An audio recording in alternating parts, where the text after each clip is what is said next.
Facebook, YouTube. Welcome. Howdy. My brother says howdy because he lives out west. I was going to say, is there an origin for howdy? Is that always U.S. Western? I think it is, and I think it's short for how do you do. I'm guessing it's slang for how do you do. How do you do? Howdy. Mm-hmm. We have a special guest tonight. It is Nutcracker. It is Nutcracker. Uncle Sam. Welcome, everybody, to the Veterans Breakfast Club. Todd has been dethroned, and I think he's also officially lost it. I think you have to do the whole show like that. Yeah. Todd is no longer available.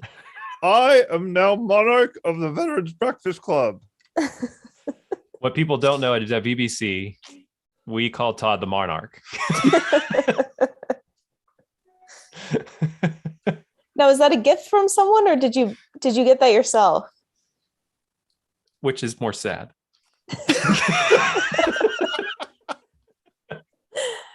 It was a gift. It was a gift. I will not say from whom. I was a special gift. Oh, I've got to welcome people like this. Oh gosh. No? I think it's great. It. I think yeah. To like duck out of the way and just have him. Right.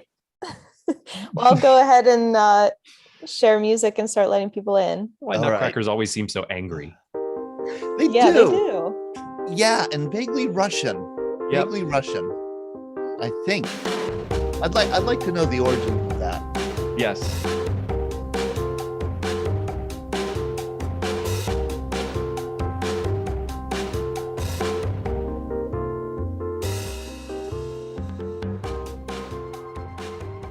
Hello, everyone, and welcome to Veterans Breakfast Club Happy Hour. My name is Nutcracker Uncle Sam. Todd is unavailable, and he will never be back. I am the now new dictator and monarch of the Veterans Breakfast Club. Sean, you're fired. Ellie, you're fired. It is now my show. Okay. Good night, Nutcracker Uncle Sam. Enough of that, okay. Jim did not like that performance. Okay, some people on here might be old enough to remember in the 1930s, 1940s, probably into the 1950s, there was a very popular ventriloquist act. The what do you call the dummy was named Charlie McCarthy, and the ventriloquist was named Edgar Bergen. Edgar Bergen. Now, here's what I don't get about Edgar Bergen and Charlie McCarthy.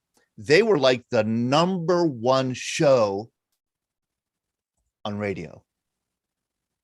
A ventriloquist act on radio. That made it easy from the ventriloquist. Yeah. I mean, I've never totally understood that, but I know that they were very popular. Hello, and welcome to our VBC Happy Hour. I'm Todd. I'm the director of the Veterans Breakfast Club. We do some nonsense, but mostly we do veteran stories. And our programs are dedicated to get veterans together with members of the public, people like me, and have them share their stories of service. We do this year-round, online, in person. And our flagship program here online is our VBC Happy Hour on Monday nights at 7 Eastern. I'm very glad you're all joining us. Tonight, we're focused on the history. Yes, Candace Bergen's father was Edgar Bergen. And I think she wrote a memoir about growing up with her dad. And I think she wrote that her dad cared more about Charlie McCarthy than about her. I think that might have been the theme of the book. But anyhow, tonight we're focusing on the 82nd Airborne, and we have a veteran and the historian of the 82nd Airborne, Bob Dvorchak, with us, who is the author of this wonderful big book, The Golden Brigade, The Untold Story of the 82nd Airborne in Vietnam and Beyond. And we're going to talk to Bob about stories from the 82nd Airborne, especially since Vietnam, and also, of course, have our veterans here who served in the 82nd Airborne to share their stories as well. But first, I want to introduce Sean Hall. He's our director of programming. Hello, Sean. Good What's evening. going on? What's going on with the Scuttlebutt this Yes, week? the Scuttlebutt, the podcast of the Veterans Breakfast Club, currently on a hiatus as we've recently finished up season 4. Ellie did a fantastic job of throwing together a highlight reel of some of our more popular episodes, including the Vietnam era music, post 9/11 war movie reviews. You can check that out at the link that Ellie will put into the chat. She's such a master at being able to put that together. And if you haven't seen any of season 4, I invite you to come check us out on our website, veteransbreakfastclub.org / sit back / scuttlebutt. You can check out all of them on there. You can download them as an audio format, listen to them in the car. You can watch them on YouTube. We have some incredible interviews that we do throughout season 4, and I'm really looking forward to upcoming season 5, where first up on to bat is Justin Merriman, who is a war photographer, spent time over in Afghanistan, went off on his own into Pakistan.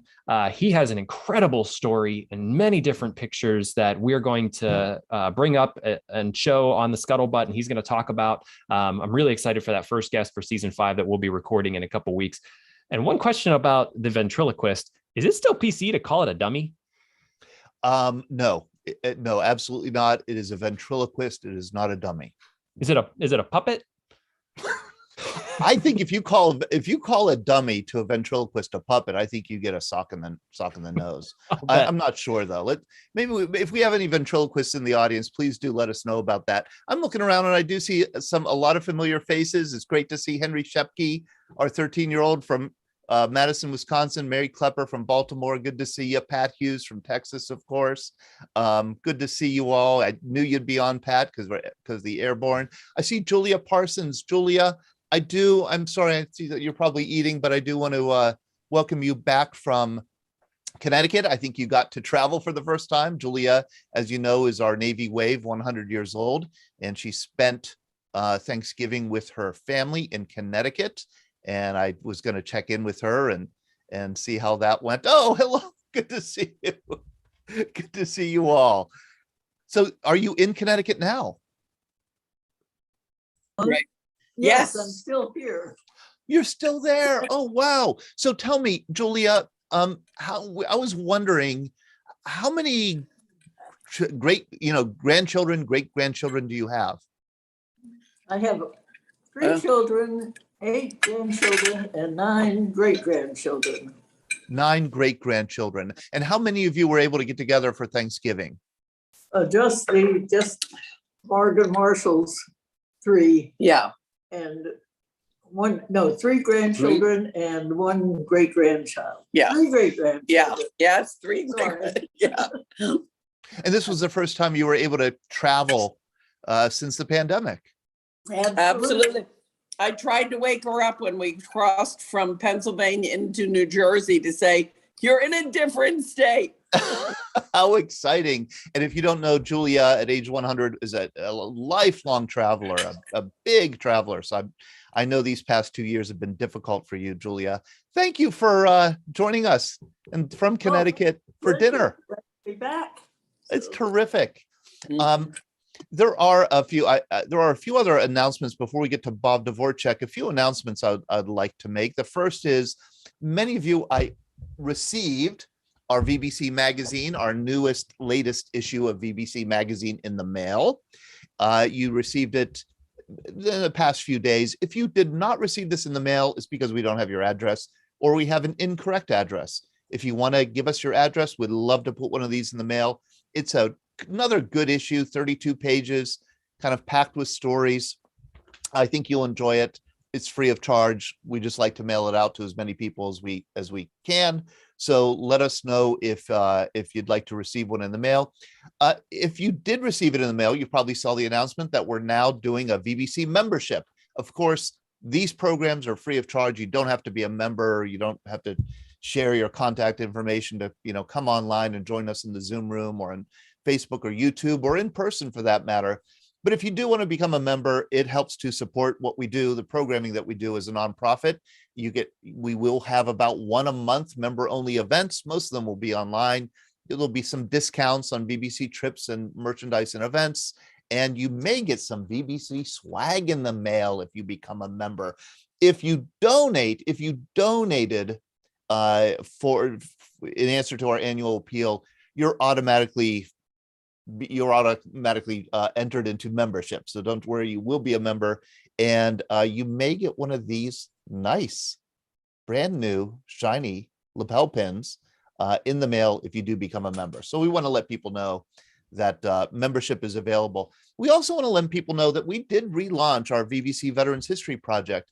We're a nonprofit based here in Pittsburgh, Pennsylvania, and we have been doing veterans interviews for quite some time.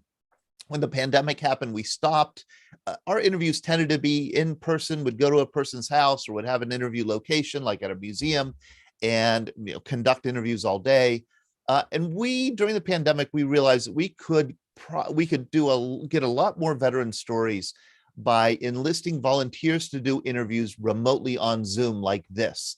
So if you're interested in being an interviewer that is interviewing veterans about their experiences, please do let us know. If you are interested in being interviewed, and we do encourage all veterans, regardless of the age or branch of service or era, whether you served in combat or not, we encourage all veterans to be interviewed. Please do let us know that also, and we will match interviewers with interviewees. And you can find out more about the project, veteransbreakfastclub.org/history project. That's where you go, /history project. And then finally, of course, the big news that hit this weekend for us was this, the part 2 of this wonderful series that appeared in the Washington Post beginning on Veterans Day. These were 2 photographs here that you see of donut dollies taken in Dong Shuai in 1971 by Army Lieutenant Jim Roberts. Jim took these photos, and he's been wondering for 50 years who these women were. They visited his base there one afternoon and then left. He never got to say thank you.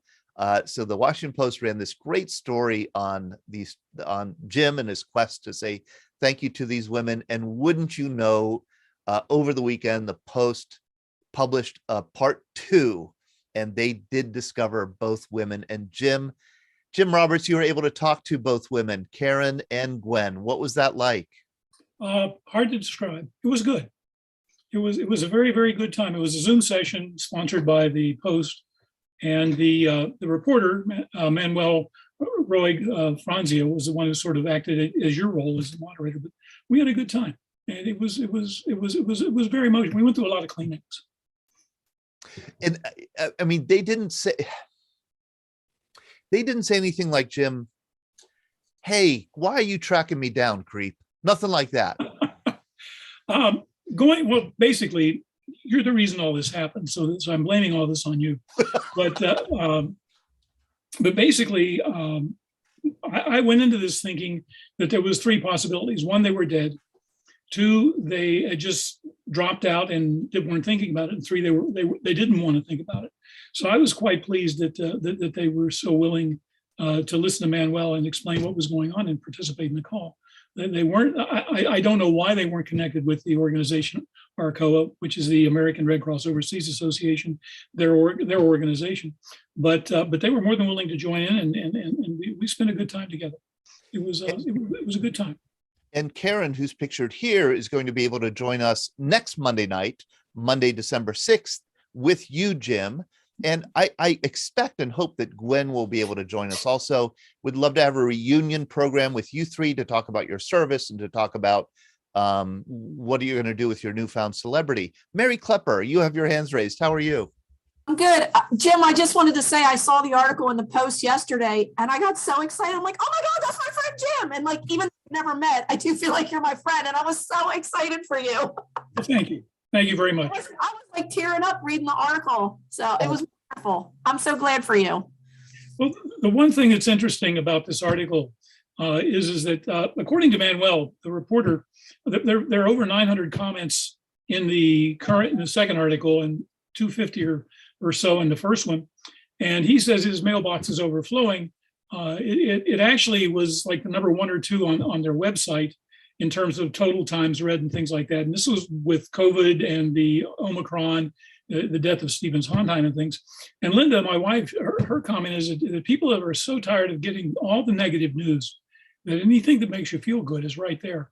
And the way he put the story together, I mean, it's his writing that brings this out. I mean, it's basically, in many ways, Karen, Gwen, and I are just sort of bystanders to this. It's his writing that brings it out, and he's just a magnificent writer. Yeah, he is. And there was tons and tons of comments on the Facebook, link as well. So it was just terrific. I'm just so pleased for you. Well, thank you. And we should reiterate that this was the #1 story on the Washington Post website for Saturday and Sunday morning. I couldn't believe it because there's a lot of news in the world. And yet this was the one that was getting the hits, getting the clicks, and getting the comments. And I have to say, yeah, there are over 900 comments now on the second story. And I scrolled through them, and usually, comments could be a real cesspool of anger and bitterness and, political diatribes and things like that. The comments are so overwhelmingly positive, and it's so neat for me to read through, especially the comments by Vietnam veterans who so relate to you and their wish to say thank you to the Donut Dolly. So that was just the comments alone, I think, are just a fascinating collection. And I believe, Ellie, that we've shared the link to the article, the one that especially is on, I think, MSN, that there's no paywall for it. If you could share that. I think you've shared it here on the Zoom side, and you'll be sharing it on the Facebook side. And I look forward to doing this program on Monday night, Jim. Thank you. Well, the only thing to say is that this whole thing started because of Todd. So, he's the genesis of it. He somehow put Washington Post onto the original story.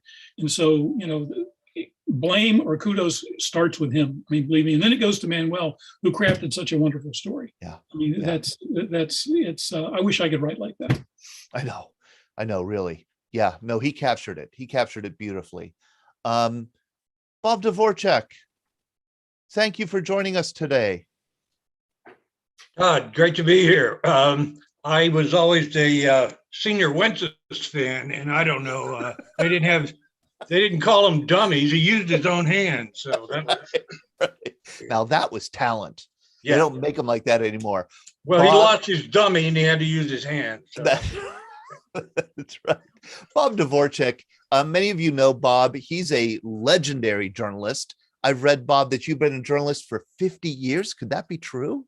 That is true. Hard to believe, isn't it? You should put a qualifier in there, recovering journalist, because I'm not active right now. I'm a historian and an author more than a journalist. Yeah, historians are pretty much people who don't work for a living, and I know that because I am one. So yeah, you're a journalist for 50 years, written several books, countless articles over the course of your career, and you've really become, because of the work that you put into this wonderful book, the historian of the 82nd Airborne Division. Now, you're an Army veteran, but not of the 82nd. And so I have to, can I begin by asking you, what makes the 82nd Airborne Division special? And it's a very good question, and I get asked that a lot. One of the reasons is it's so small a group. It's one division. Right now, that's 18,000 active members. And through the years, it is a very small part, one division in the giant U.S. Army. And it's also unique in the sense that it's the only division that's trained as infantry and artillerymen and so forth, but they are also trained to jump out of airplanes where you don't need to land a plane in order for them to get on the battlefield. They'll jump off onto the battlefield if they have to. They began in World War I. Sergeant Alvin York was a member of the 82nd Infantry Division. They began as an infantry division. And then with the development of airborne tactics in World War II in 1942, they became the 82nd Airborne Division. And so their special role has been the ability to deploy very quickly, right, across the world to hotspots wherever they might be needed. That's their mission right now. They're on call to go anywhere in the world within 18 hours of notification. They can land if necessary, but they can parachute also if they have to. And there's 4,000 or 5,000 paratroopers right now who are on short recall. If the phone rings from Washington, they're on their way, as they were in Kabul, Afghanistan, just a couple of months ago. And I should say, if you served in the 82nd Airborne Division, let us know here in the chat or raise your hand so that we can make sure. Hey, Jeff Witherall, you are a member of the 82nd Airborne Division. What do you, for you, what is it, what's special about that division? I'd say the fact that the 82nd Airborne, like Bob said, they'll go anywhere, anytime. The big thing about an 82nd Airborne, just like any airborne trooper, they'll go anywhere for the gold star in their wings. That's a combat jump, and they're ready to go. And when I was with them, I was on 4 times on the way to Vietnam with them. So it was just you didn't have to worry about volunteers in the 82nd Airborne.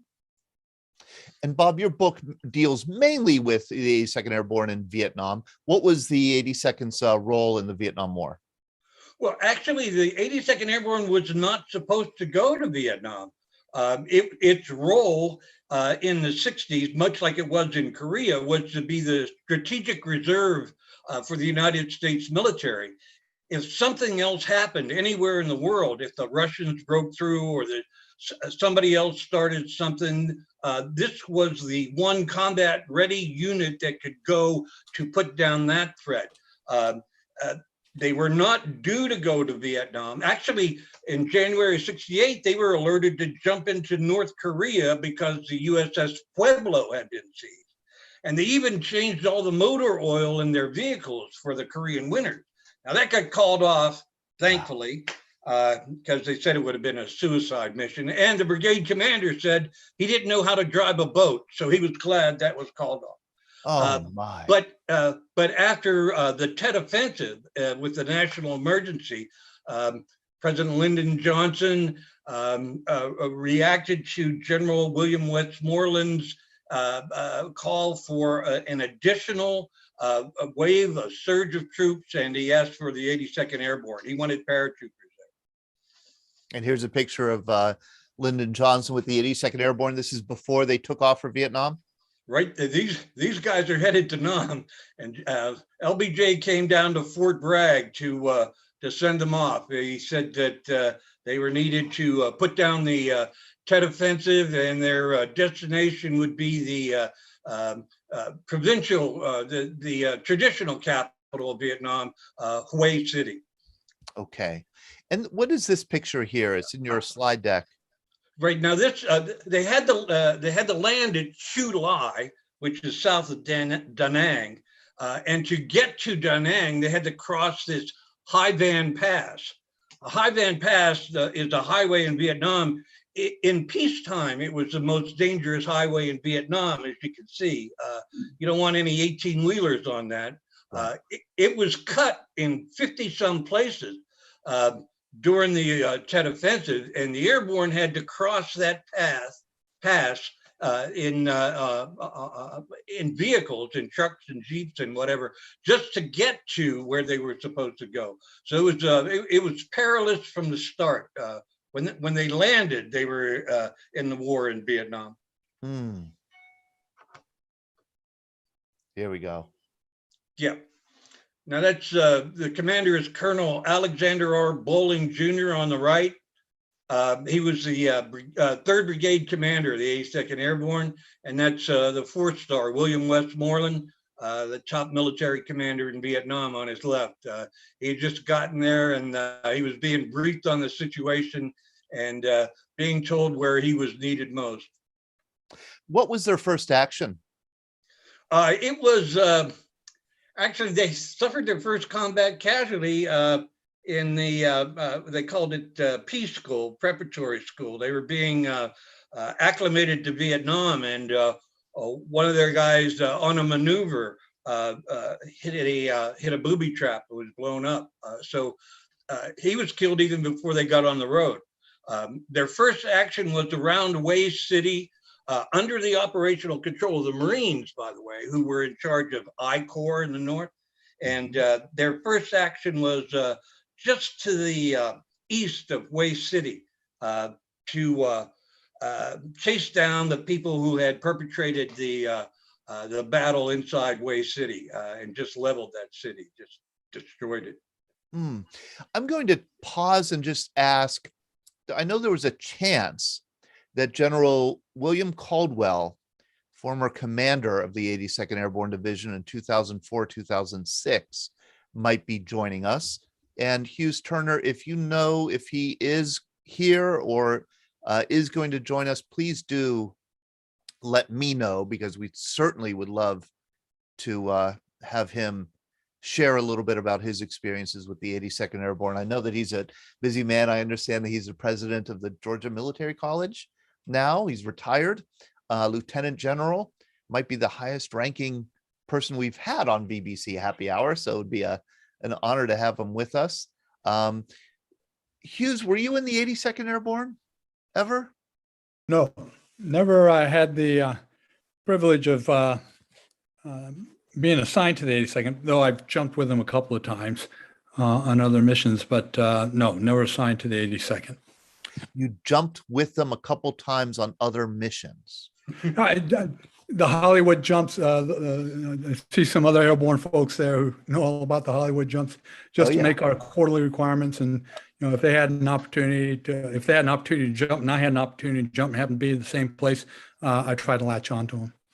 Jim Puhala, helicopter pilot in Vietnam. You were with the 82nd Airborne.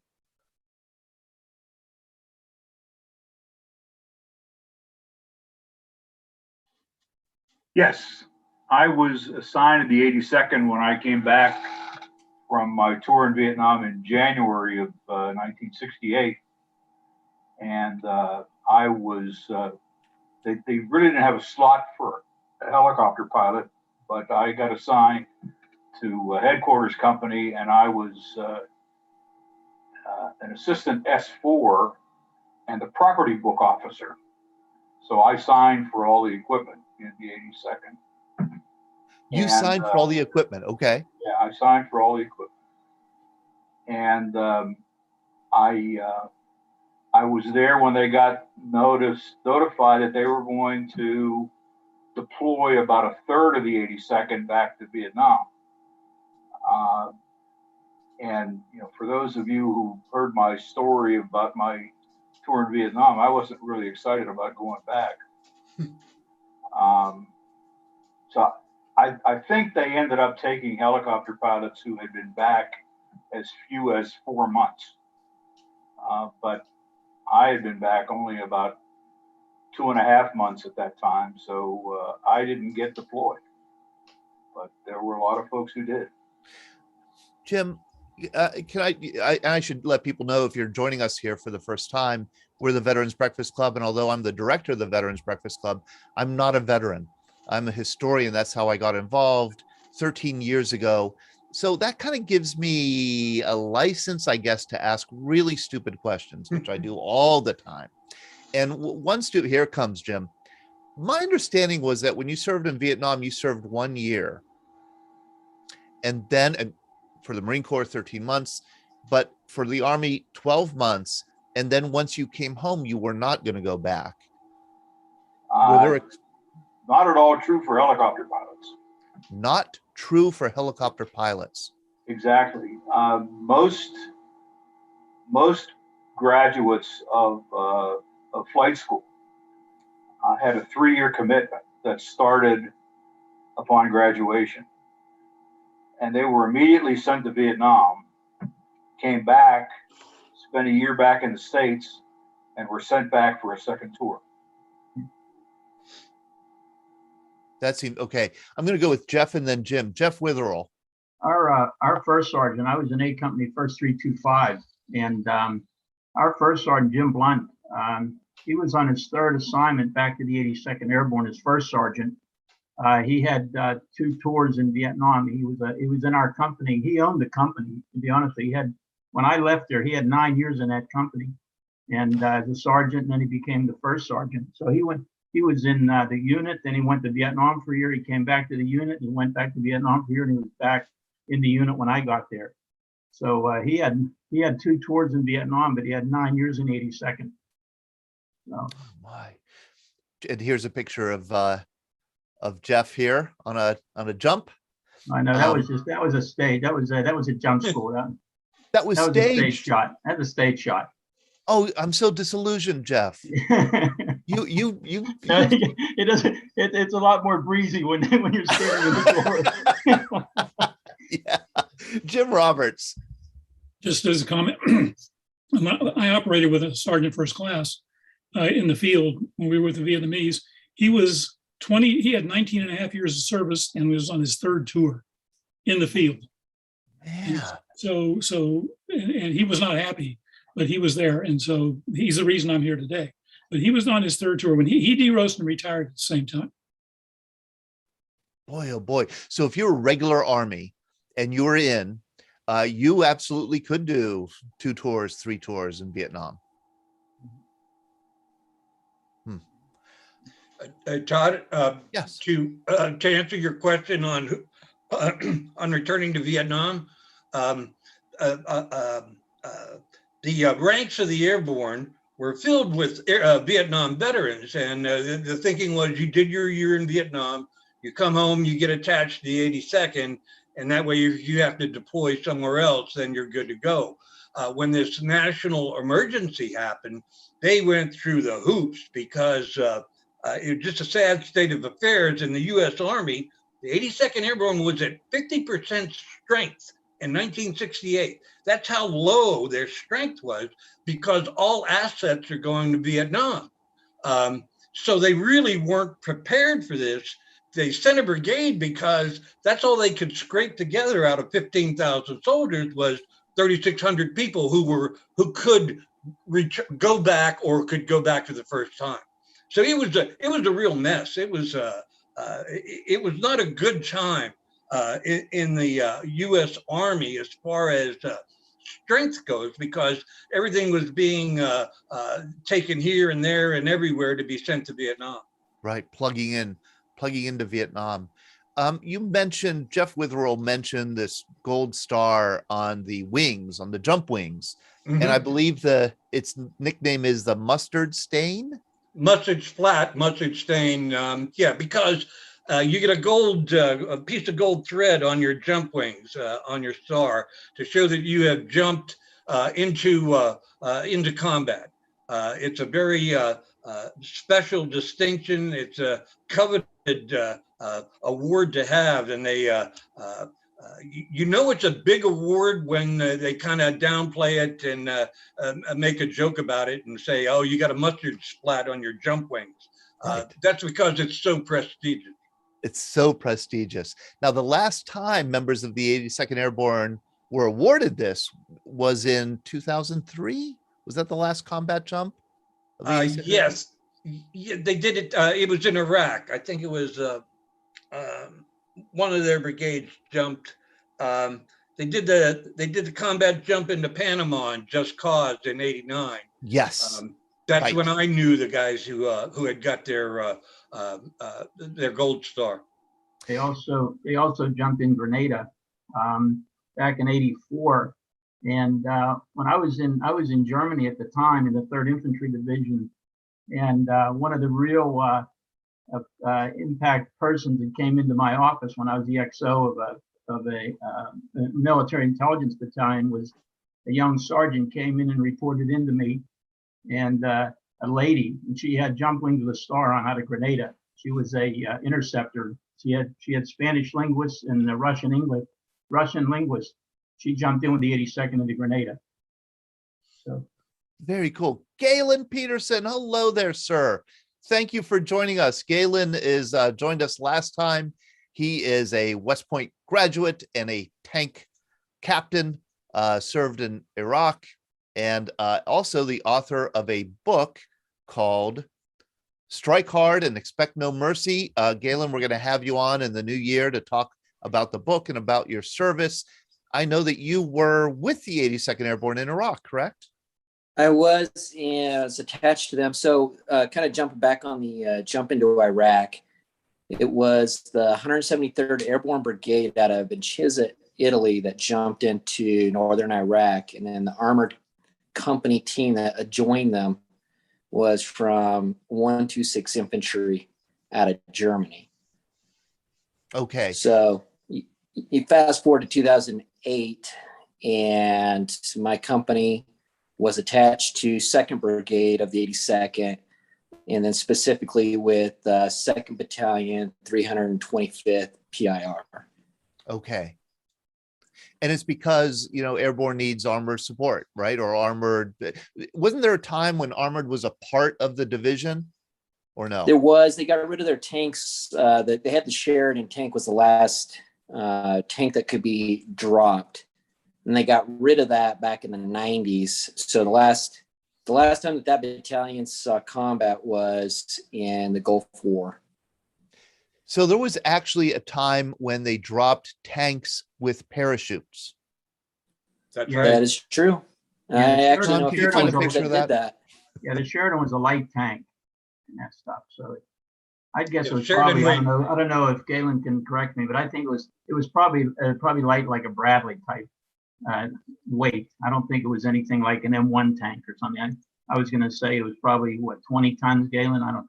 No, it was. It's lighter than the Brad. The Bradley comes in at like 45 tons, and the Okay. Sheridan I think was 30-ish. 30. Okay. Yeah. It's a light armored tank. Yeah, M1A1 weighs 72 tons. There's no way you drop 72 tons out of a C, whatever. They have 5s now. But they did use Sheridan tanks in Vietnam on the ground. Yeah.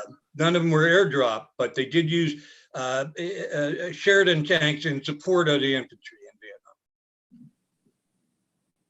And hey, I want to say hello to you 325 guys. I was 325 in Desert Storm. So let's go. Okay. Let's go. Yeah, let's go. That's it. Yeah, the 325 in World War II was a glider regiment. And it's also the only original regiment from World War I. 325 was an infantry regiment. When it became airborne before World War II, half of the division was split off to form the 101st. So the 326, 327, and the 101st were originally 82nd Airborne. 325 is still the original regiment still active. Now an airborne infantry regiment. I want to invite everybody to, if they have a comment to make about airborne, about the 82nd in particular, please do just chime in, raise your hand. You know, you could raise your hand if you want. You could put it in the chat if you want. You could just unmute yourself and you know, make the comment, ask the question, join the conversation in any way you want. I want to say hi to Joe Tedeschi. Hello, Joe. Joe is another author, veteran, who is going to be joining us. Let me show. Here you go. This is Joe's book, A Rock in the Clouds: A Life Revisited. He served in Vietnam, and I know that your granddaughter served in the 82nd Airborne, I believe, Joe. Is that correct?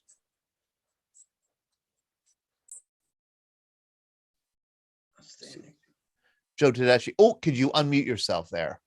I think your granddaughter and your grandson-in-law both served in the 82nd Airborne, and they both might be joining us tonight. And I just wanted to welcome them if they were on tonight. I'm not yes, sure if they are on. They're under Katie and Rick Knierim. Oh, okay, Katie and Rick Knierim. Yes, Katie and Rick, thank you for joining us. So that is, Sean, you just shared a picture of a tank, a light tank being dropped in an airborne operation. Look at that. Holy mackerel. That's a lot of parachutes. That's a lot of silk. They're made out of nylon now. Well, yeah, nylon. Katie and Rick, let's see, if you want to unmute yourselves and talk a little bit about your service in the 82nd Airborne, we would welcome that. Let me see here. Oh, I do see. Okay. I do see Catherine. Yes, hello. Katie. Hi, Katie. Hi, Thank you for, I'm glad that your grandfather, twisted your arm a little bit and got you to join us tonight. He did, Um, he did. He did. I know he did. And it's because, we're so interested. We learn, I'm a historian. I know about the 82nd Airborne, but mostly what I know is from World War II. And then I know a lot from really only because of Bob Dvorchak's book, The Golden Brigade, about the 82nd Airborne in Vietnam. But, can you bring us up to date a little bit and talk about what the 82nd Airborne did recently in the past decade or two? I know the 82nd has served in both Iraq and Afghanistan in the last decade. They're still doing that global response mission. All units are still actively training for that and doing a lot of EDREs, or deployment readiness exercises, where they do kind of activate, go out to, sometimes even Poland, just to exercise, getting out in 18 hours. So that's still absolutely part of it. And as we were listening to some of the stuff earlier, my husband and I were talking about how we think one of the greatest things or most unique things about the 82nd, that we felt at least, was kind of the esprit de corps and the tradition that still stands there. It's not anything that I've seen at any other duty station since then. So really? So Yep. It really is special. It really is, because I've read that I've heard that it's a special esprit de corps, and that's really true, huh? It is, absolutely. They do the ceremonial aspect, a lot of the marching. It's just a more disciplined kind of tradition there, which you don't realize is as great as it is until you get to other units and you're like, oh, 82nd really was a better standard. So How interesting. Now, Katie, here's another ignorant question on my part. So if you're in the Army, can you just get assigned to the 82nd Airborne? It doesn't take any special training or preparation or qualifications, or does it? it does for so I'm an aviator. So for me, no, it did not. But every other branch, you need to be airborne qualified to be in the 82nd.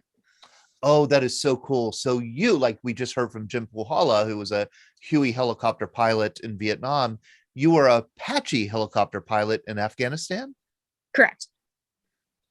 Holy mackerel. And you dropped 82nd Airborne off or supported them on the ground? No, actually. So I didn't deploy with the 82nd. I deployed when I was with 3ID after my time with the 82nd. Okay. Okay. And was your husband Rick in the 82nd? He was actually. He's here. Yeah, I was. It was my first duty assignment. I was a platoon leader in 325 2nd Battalion, which I know a couple of the people had talked about previously.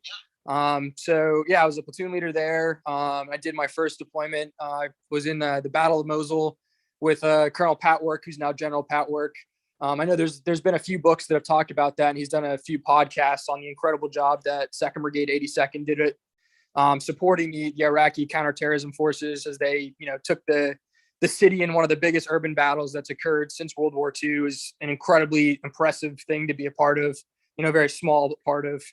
And then I had the privilege of serving with the 82nd in a different role when I worked with special operations overseas in Afghanistan. There was an 82nd platoon that was attached to us. And again, just, the mark of professionalism. They did an incredible job, manning their posts and providing security. Didn't have a single incident while they were with us of, anybody attacking our positions or anything.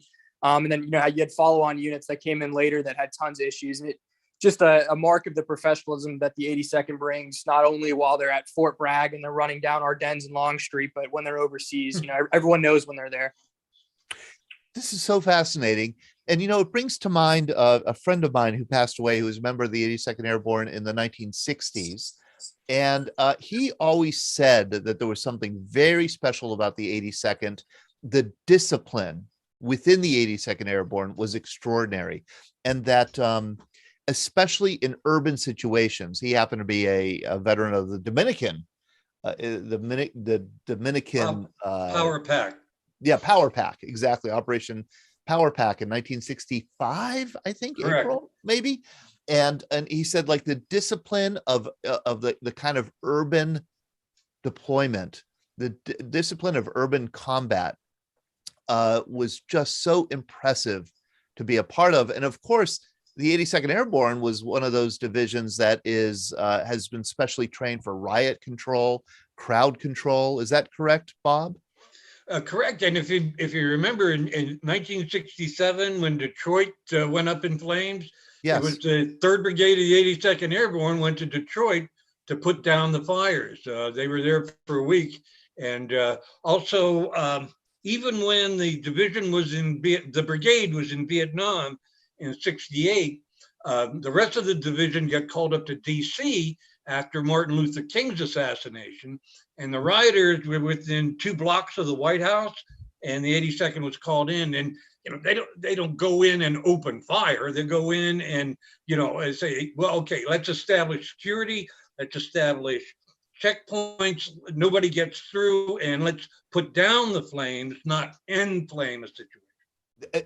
Bob, and that's exactly it. I was stumbling toward that kind of explanation that my friend had, that what was magical about the 82nd Airborne is they could go into a really tense, violent situation and calm things down, de-escalate the conflict in a really professional, restrained way, but in a way that showed the force that was behind them in a really impressive way. That's remarkable. And the other thing Katie mentioned, the mark that they should be able to reach anywhere in the world in 18 hours at 18 hours notice. Correct. Yeah. There's a brigade on call right now. There's a plane standing by. All they need is the word and in a location. There's an interesting sequence how that works. They get called up and they're in the green ramp from Fort Bragg to Pope Air Force Base. They get on a plane. They don't know where they're going. They don't even know if it's a drill or if it's anything until they're in the air. And when they're in the air, the pilot can open the orders and say, okay, we're on our way to Chu Lai, Vietnam. And that's when they find, well, first of all, they had to go to Alaska, and then they went to Japan, and then they landed in Vietnam. And in this particular picture, that's the same brigade commander, Bud Bowling, and that's Creighton Abrams behind him, who's just succeeded Westmoreland as the supreme commander in Vietnam. So they served under both Westmoreland and Abrams. Lyndon Johnson sent him, and Richard Nixon brought him home. 68, 69, 2 of the toughest years of the Vietnam War. So they were right in the middle of it. If there's a fight somewhere, the 82nd Airborne is going to be in it.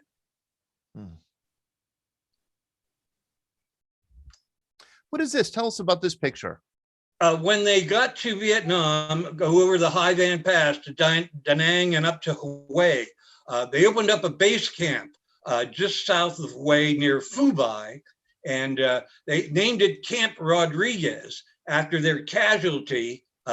Sergeant Joe Rodriguez was killed. I told you before they got up to the battle area. So they named it after him, Camp Rodriguez. And this was the base camp for the 82nd Airborne in outside of Hue City, and that's Charlie Company. Joe Rodriguez was a member of Charlie Company, and this is how they remembered him. One of the things that makes the 82nd so special is they'll remember.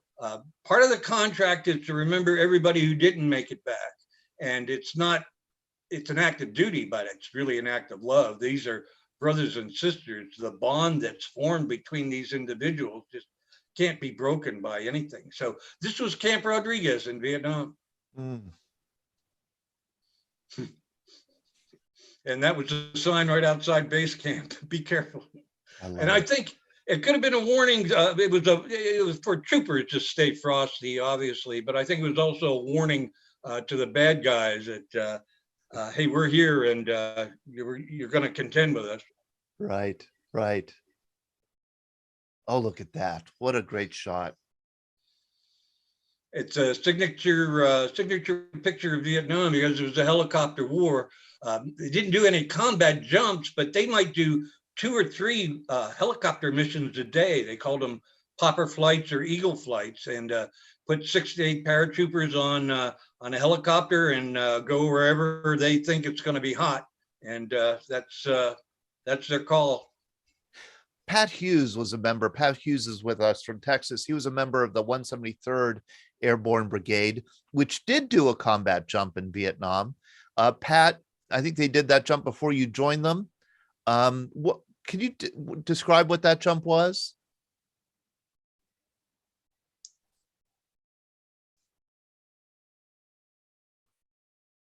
Pat, I think you're with us. Let me see here. I'm scrolling through. Maybe you're not. Pat, did you drop off? No, he's here. Can you hear me? Oh, yeah. Hey there, Pat. How are you? Todd, as I alluded in my chat there, it was before I arrived. And to my knowledge, it was the selected elements of the infantry, one of the infantry battalions. As you know, a brigade is much smaller than a division. Right. And we were a separate brigade, and we were under operational control to the 4th Infantry Division when I got there in 1967. So I think that combat jump was, there were, as I read some of the scrapbooks that I got from the 173rd, there's a lot of maneuvering, and of course, you know, a lot of the muckety muck higher ups wanted to get that star on their jump wings, and there was a lot of gnashing and gnawing of teeth of how many they could get, and kind of a cluster, you know what, to get on that jump, and so I don't have all the details, but it was a combat jump, and those that made that did get the star on their jump wing, which, as Bob alluded to, is a very prestigious thing to have on your wings. That's for sure. But no, it was before my time, Todd, and I didn't want. I hope I didn't convey that I was there when it happened. No, you did not. But I do want to ask you, Pat, was there a special camaraderie also with the 173rd Airborne Brigade? Yes. I joined them in Benoit and wound up all the way up almost to the DMZ with them. I was their aircraft maintenance officer, and every time the brigade moved, or battalions, I would move my platoon. Everything was mobile, and when we got back at base camp, we broke starch, even in Vietnam, and we broke starch, and our jungle boots were really glossed up. We did not allow any Vietnamese support people into our compound, just as a natural order. A lot of troops were, had some mama sans and stuff there to do the dishes and stuff, but we didn't allow them on our compound for security reasons. I can't speak for the 82nd. They came after we arrived, and I left, I believe.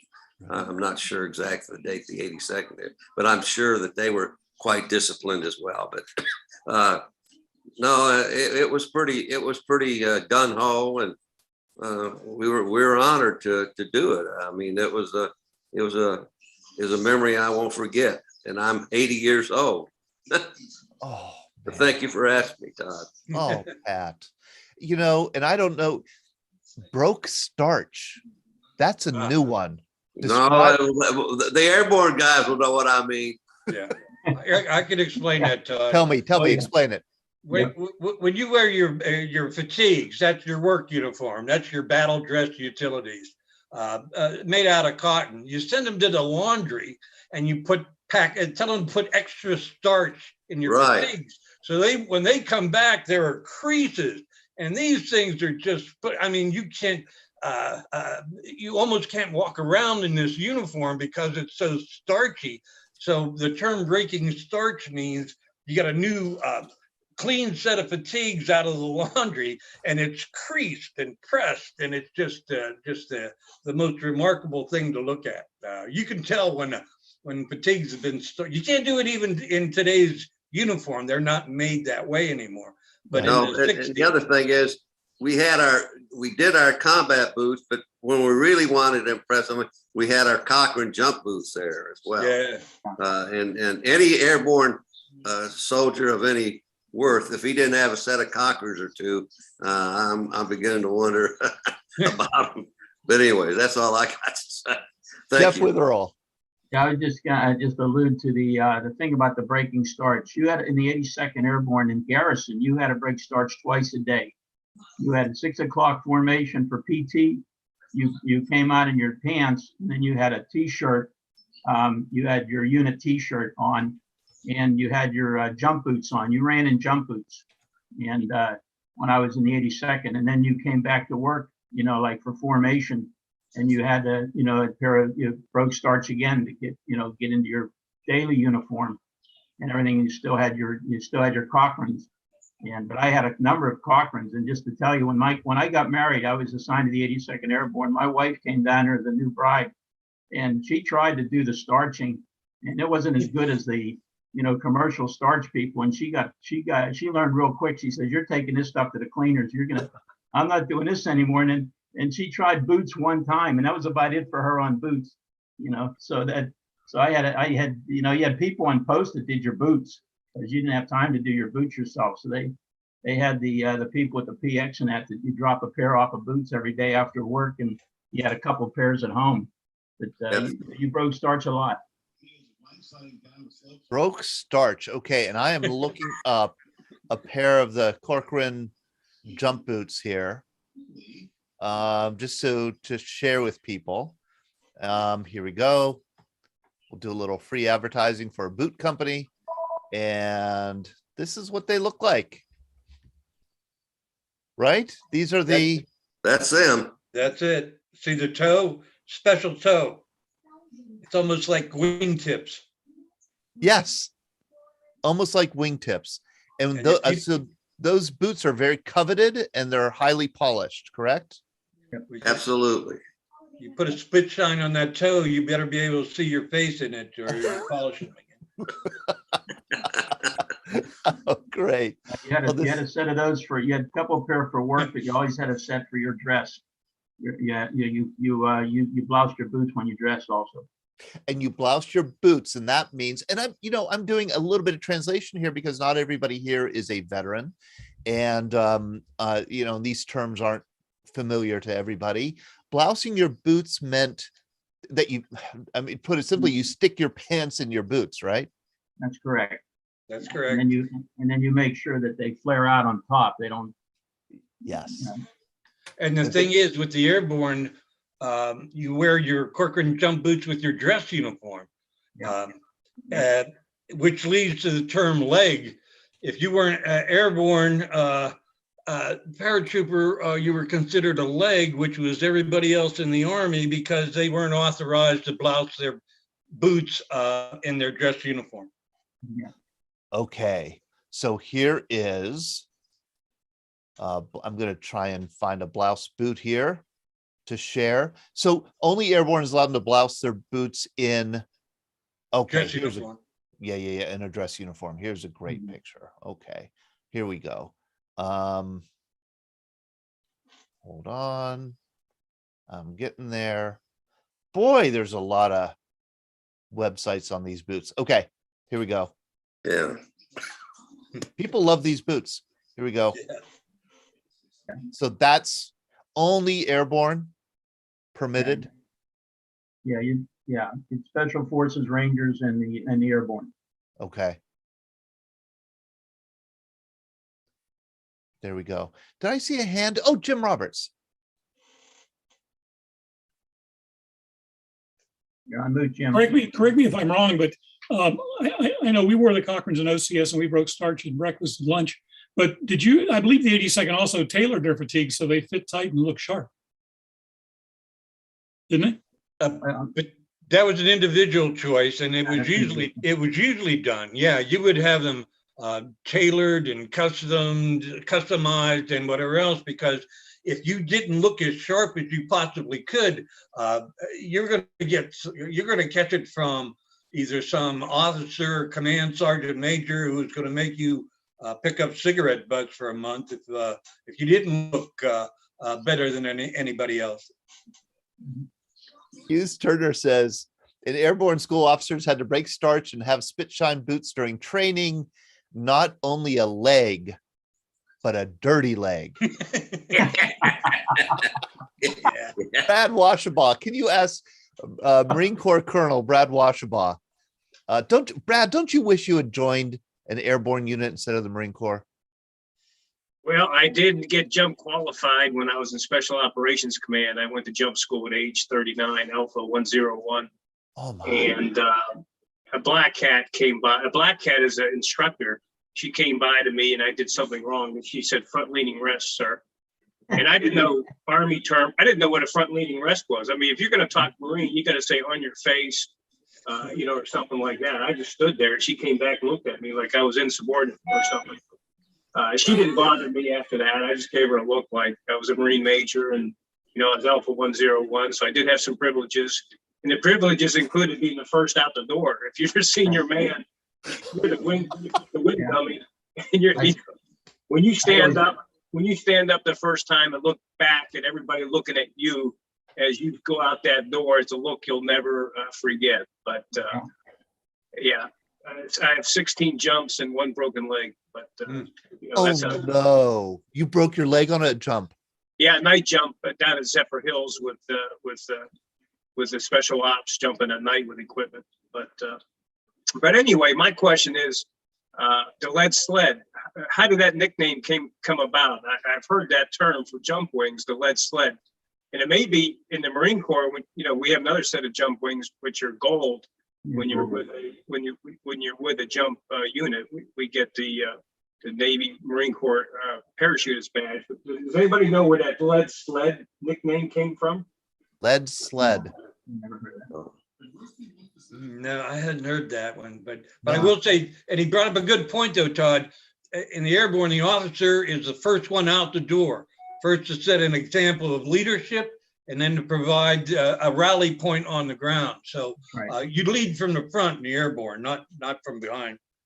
Yeah, when I was a platoon leader, you're supposed to have a radio telephone operator. You have one radio in a platoon. To be honest with you, I carried my own radio because I didn't want to find my RTO at night, looking around the battlefield or the jump zone and that stuff. So I always carried it myself. So I was the first one out the door on the one side, and on the other side, the guy that was supposed to be my RTO would probably be the other guy in the other door. But I always told people, there's only 3 privileges as an officer in the Army. I said I was called sir. I was, when they initiated salute, they initiated the salute to me, and I was the first one out the door. That's my 3 privileges. Brad Washabaugh, what is front leaning? Can you repeat that? Yeah, I guess for the Army uses their own jargon sometimes. So, when Marines go to jump school, Navy go to jump school. It's a great school. It lasts 3 weeks, maybe 2 weeks too long to teach you how to parachute. But, you spend a lot of time overcoming your fear of heights and rolling around in sawdust and just going through instinctive drills that become very important when you step out. But anyway, the Army has a term for push-ups, which are a front-leaning rest, which I never heard before when I went to jump school. And it's just an Army term that Marines did not know what a front-leaning rest was. And there's probably some other terms that the Army folks would know, but we Marines, we just scratch our head at that and say, please translate, draw us a picture if you would, please. Let's say that, or let's say, get down, sir. Get on down, sir. Give me 20, sir. Give me 20, sir. Right. There's an interesting piece of airborne cadence, the call and response. So it's black hat, don't feel blue. My bulldog is ugly too. I'm going to share more of these photos that you have. Here we go. These are all from Vietnam. Correct. 82nd Airborne guys. Yeah, and people say, well, why do they have these bandoleros around? If there's an infantryman with an M16, that's extra ammunition for the M60 machine gun. They always look for the gun on an infantry patrol. Where's the gun? The M60 was called the Hog. It ate up a lot of ammunition, but it also did a lot of feeding too. So that's why that's the M60 rounds around his shoulder. Okay. Yeah, every other guy in my platoon carried a box of ammo for the machine gun. Yep. And what's this? That's just staying frosty on the patrol because there was something nearby. So okay.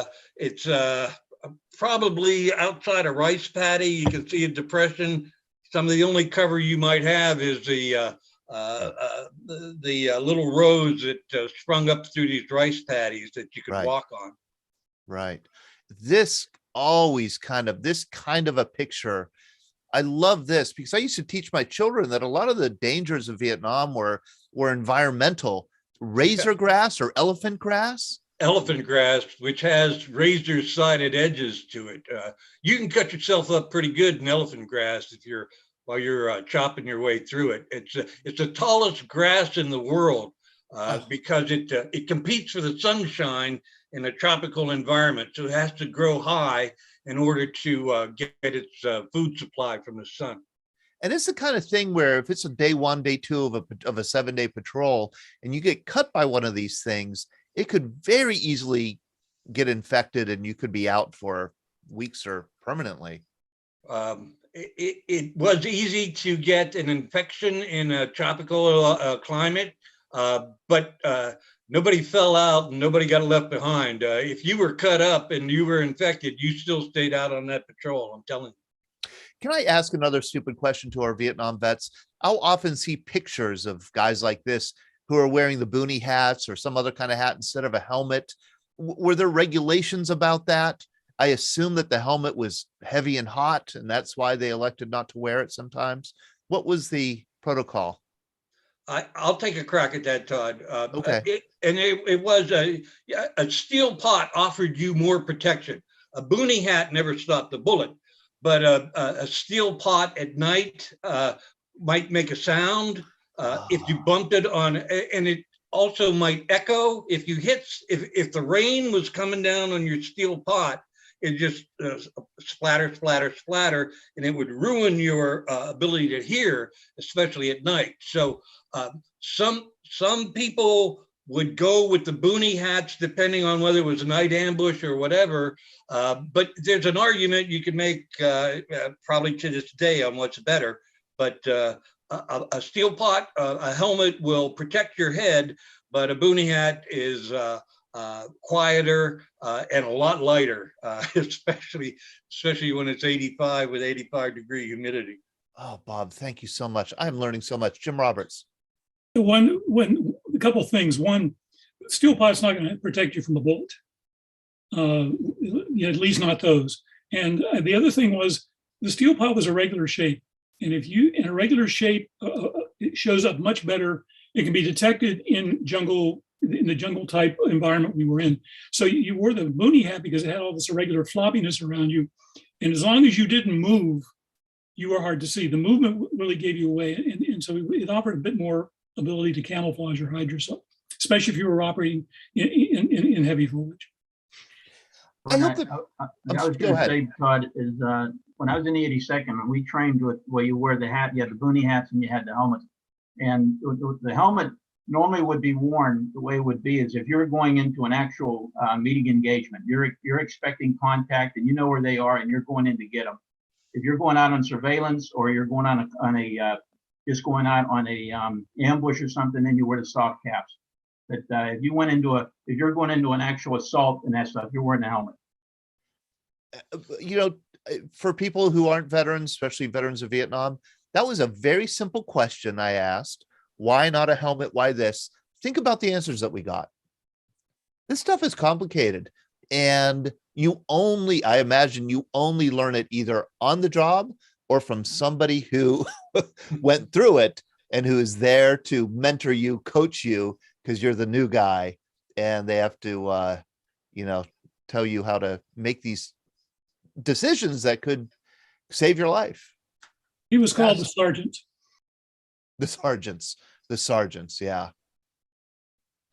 There's another shot, and feel free, Bob, if you want to narrate any of these images that I'm sharing.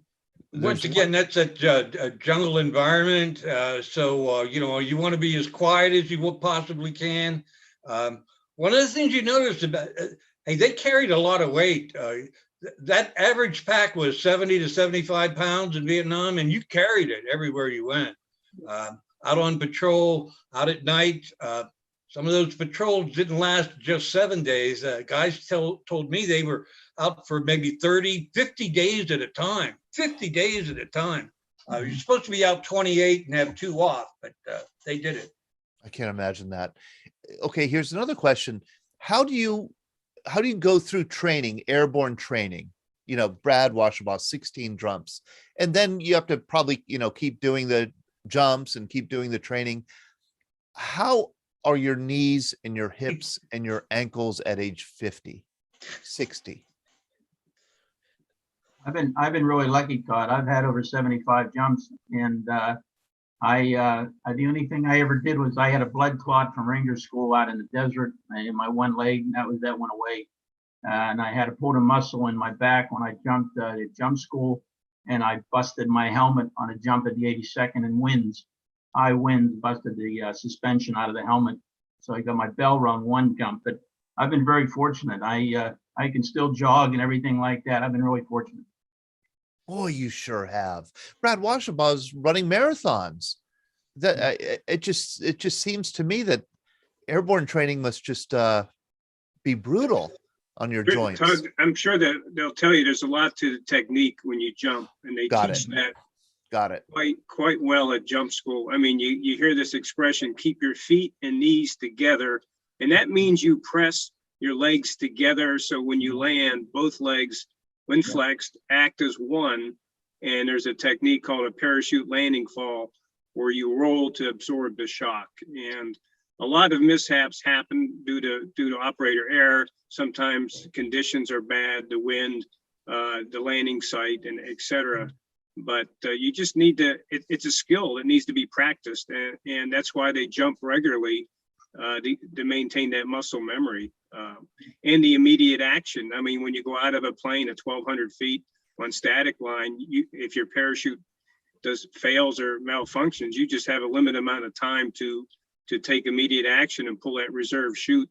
And that's why you just think about it before a jump. It just goes through your mind over and over again. If that chute doesn't open, what do I do next? And it isn't just pulling the reserve handle.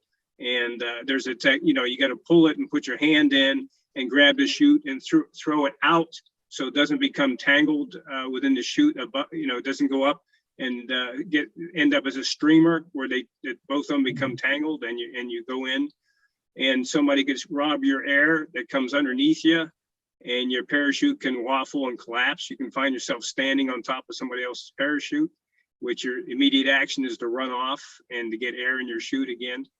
And collisions, up there in the air, and your parachute lines can get tangled. If you don't exit the aircraft in a tight position, that wind blast will take you and tumble you through the chute, and your legs can get tangled, the lines get tangled. So there's a lot to remember, and that's why that airborne school is so important, but also the refresher training that you got to do regularly to keep that muscle memory and that technique down. Right. I was going to just say, I'll bet you Brad could agree with me. I could jump tomorrow. It would just be instinctive. Really? Yeah. I mean, it's like a joke around my house here. When I go outside and I have to prune the trees, or I get the 6-foot ladder, I'm standing on the top. My wife's holding the ladder.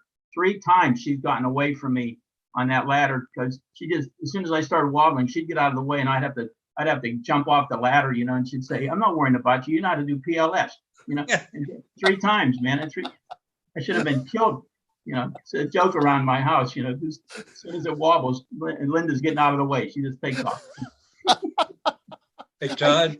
Yes. Todd, if you get a bunch of guys together and they're talking about knee replacement, hip replacement, bad backs, and bad shoulders, you're either at a convalescent home or an airborne reunion. And hey, Sean, can we spotlight Ben Wright here for a second? I love his background. Ben Wright, C-130 pilot.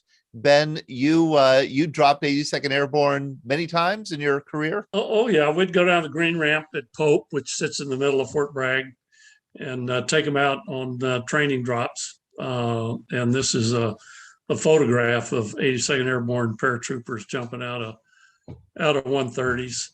But we also practiced parachute landing falls. Now, we didn't really jump out of airplanes in pilot training. We did parasailing behind a pickup truck or in water survival behind a boat. It's sure a lot easier to land in the water than on the land, but it was important you did a good PLF to keep them getting hurt. Oh, so you did that as a pilot in survival school? Right. Well, actually in pilot training and then in survival school.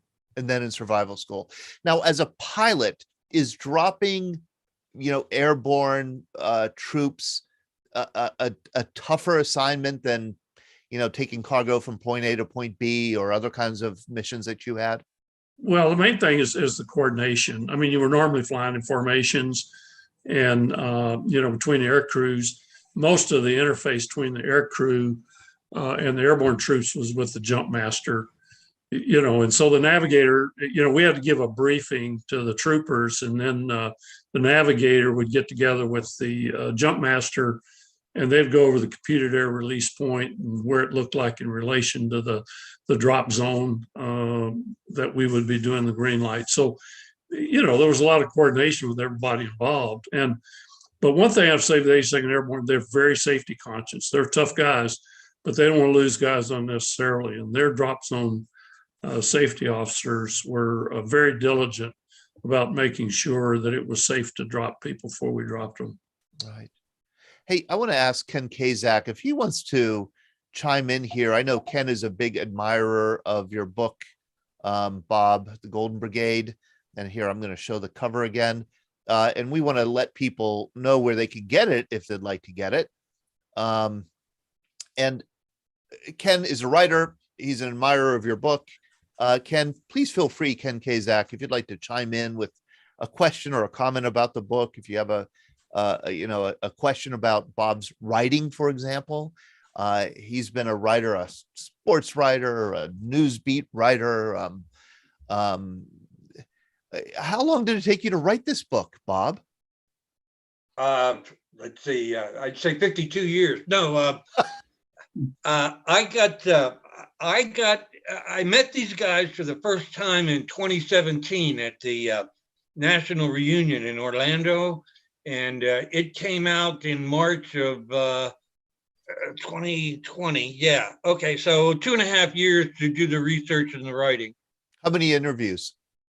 Scores. I have an exact count, but it's like 75, 80 individual interviews, and then some pre-recorded tape recordings that I had access to.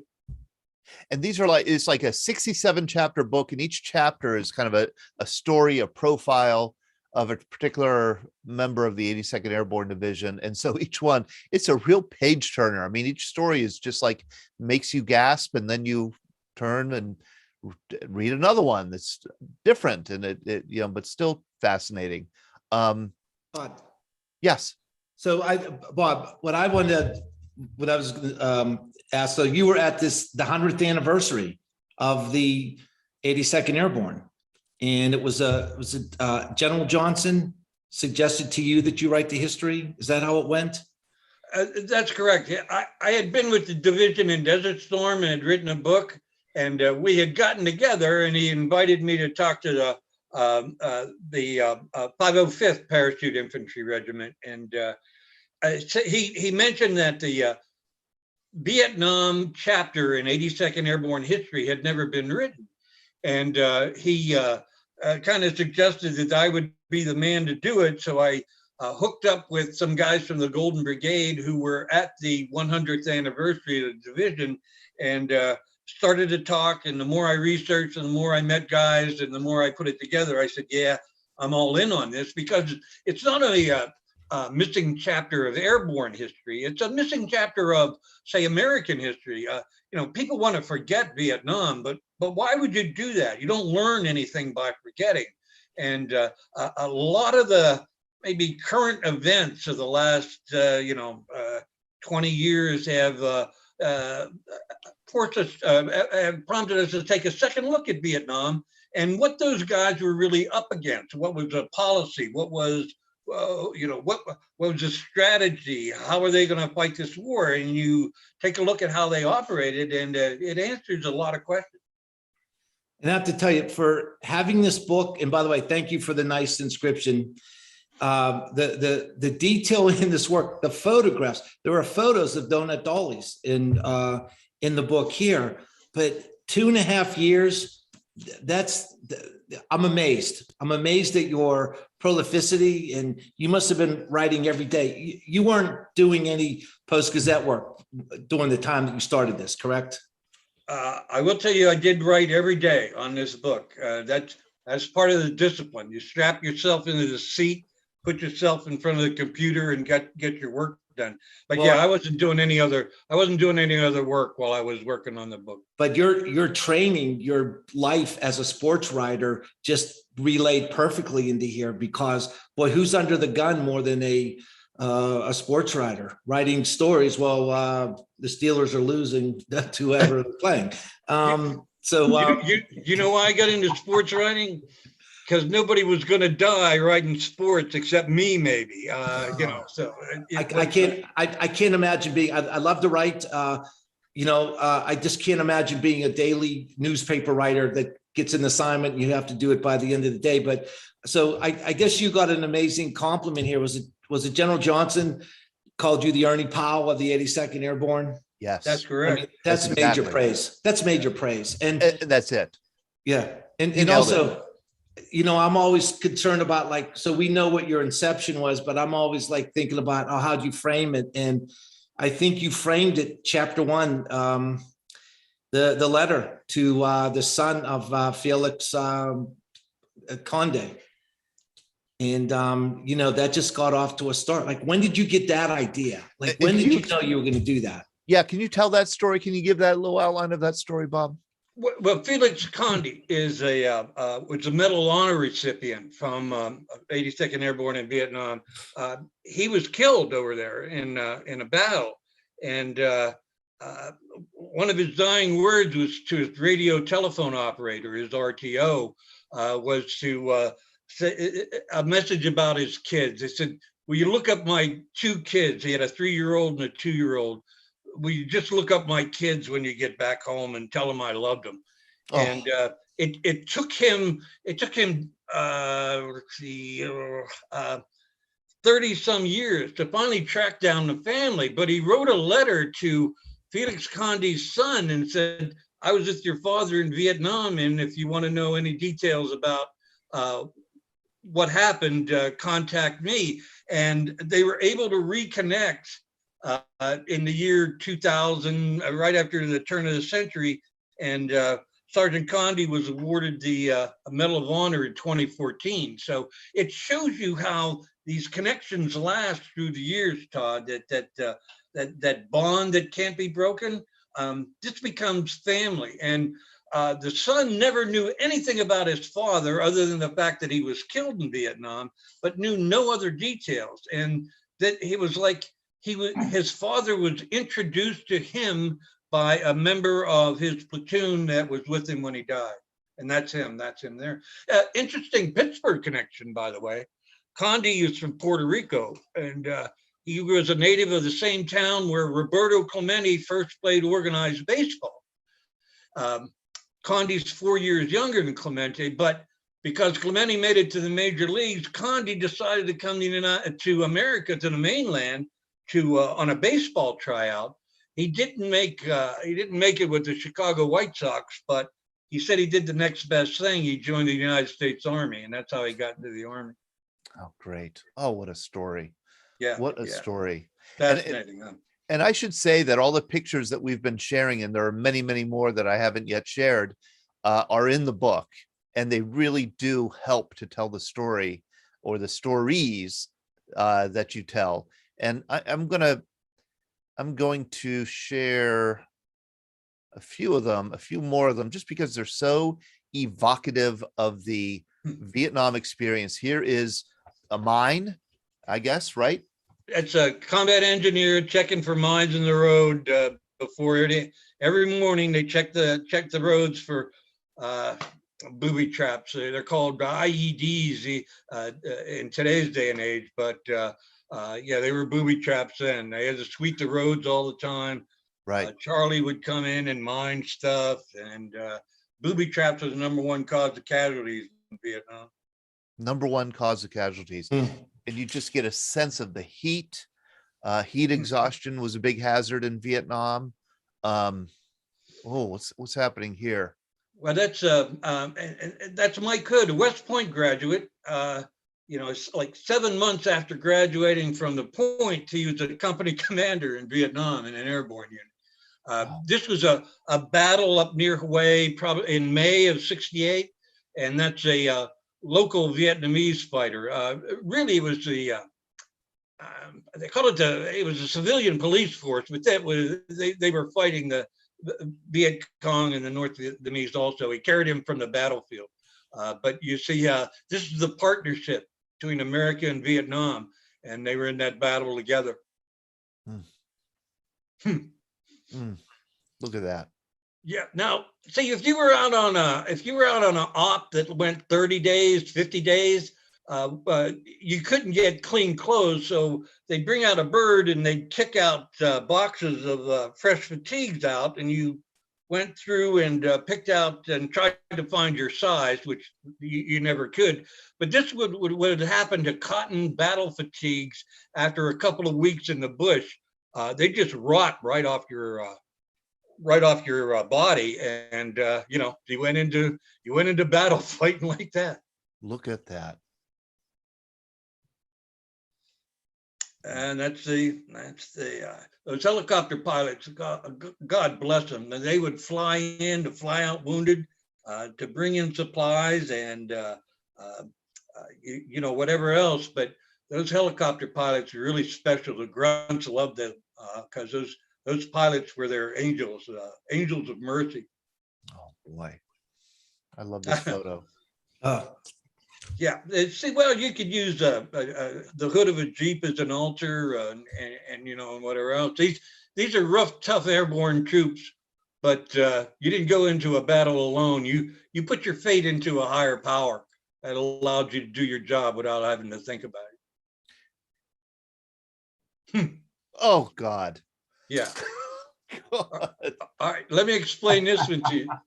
If you were out on a combat op, or in a battle, in a fight, they would fly out water to you, so you would have fresh water, because you need water for those adrenaline rushes and everything else. If not, then you would find water on your own in the field. Now, this is a bomb crater that filled up with water. This isn't very good water to drink, but if you filled up a canteen and put into iodine tabs or halazone tabs and shook it up and let it set for about 30 minutes, then you might be able to drink the water, but it would be 90 degrees and taste like iodine.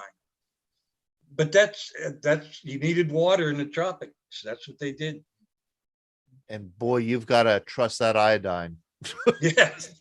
Yeah. Well, dysentery was not an uncommon ailment over there. Absolutely. Water everywhere, not a drop to drink. Here's right.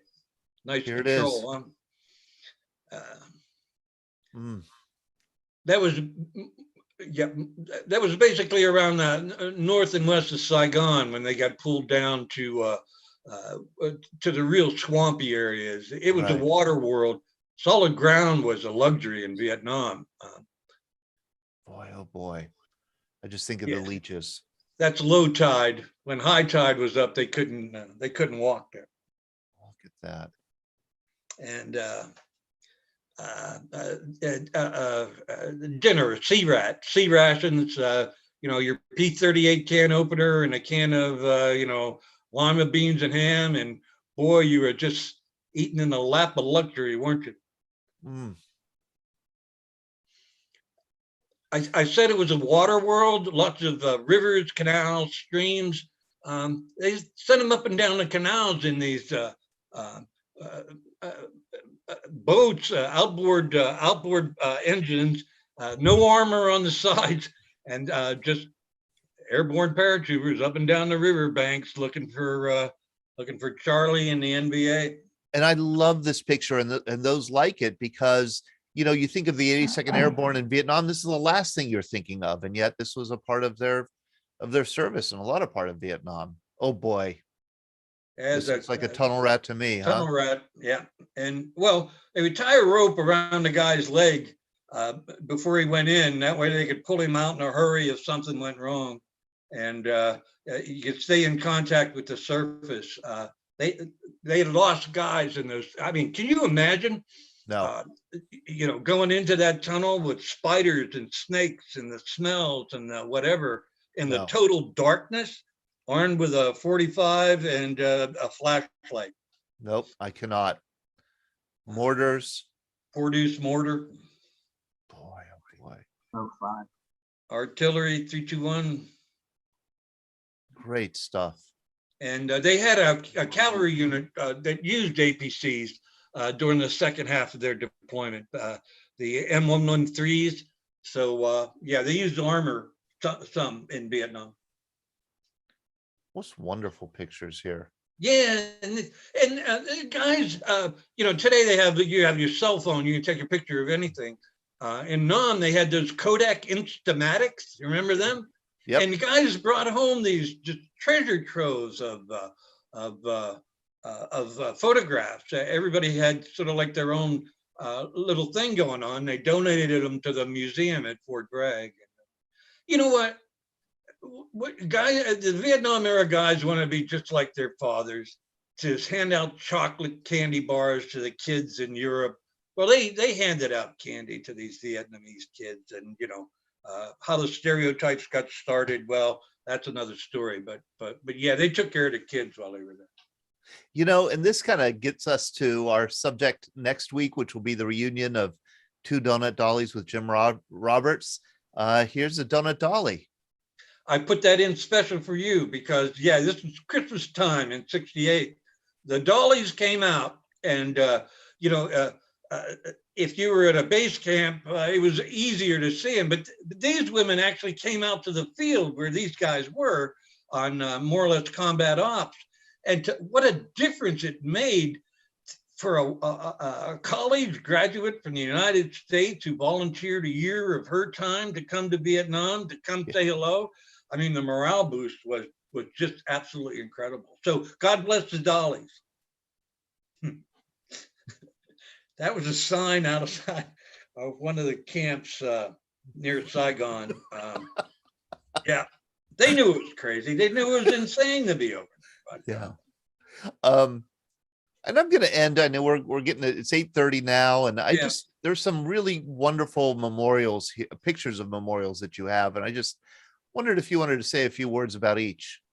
Yeah, this one is at Fort Bragg, and it was erected in 1969, years before the wall in Washington, and it was put up with donations mainly by Vietnam veterans, that they wanted to remember the 227 members of the unit that did not return. So they put up the, and that's called the,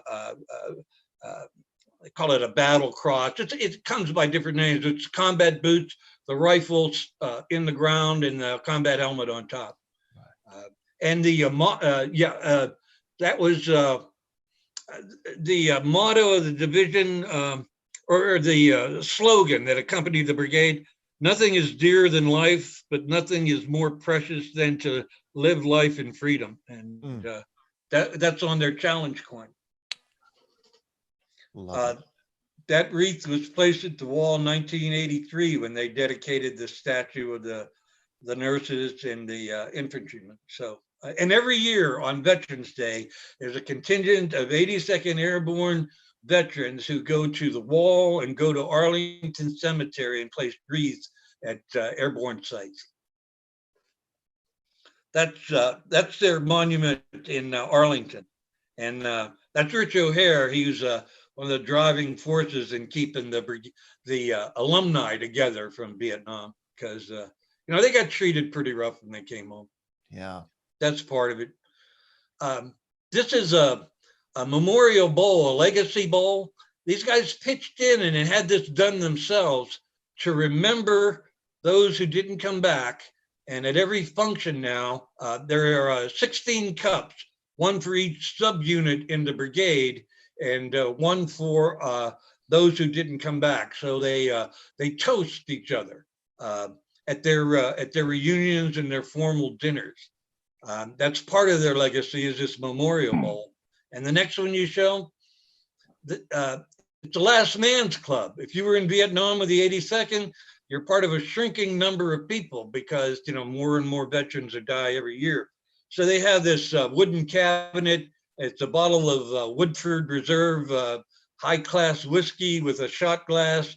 So the last surviving member, the last survivor of the Vietnam veterans of the 82nd, gets to have this bottle of whiskey, and he can drink to all his comrades and salute them and toast them for having known them through the years. Bob, I got to tell you, you are such a wonderful spokesperson for the 82nd Airborne Division. They should be grateful for you that you're preserve their history, promoting their history. And you not only kind of channel, you not only are, how do I want to say this? You are the repository of knowledge, and this book contains the knowledge and the stories of those in the 82nd Airborne, but you've also channeled the warrior spirit that they represent. And to bring those two things together is rare indeed. Thank you so much, Bob. What an eloquent spokesperson you are. What I was proud about the book, Todd, is it has healing power. But Yes. There were people who didn't talk about their experience for 50 years, buried it, never talked about it. Now it was out, and they say it's really healed some wounds for them and explained some things. So sometimes the Almighty picks the least likely as the messenger. That's how I look at it. Amen. Amen. And I mean, one thing I failed to do is just suggest some of the reviews out there of the book, and they are, it touched my soul. The research is unbelievable. The detail, you feel like you're living the experience. One person said, having been present and having fought in most of the areas described in the book, I could say that the Golden Brigade is an outstanding book, which I would highly recommend to anyone who wants a true feel for the fighting men in Vietnam.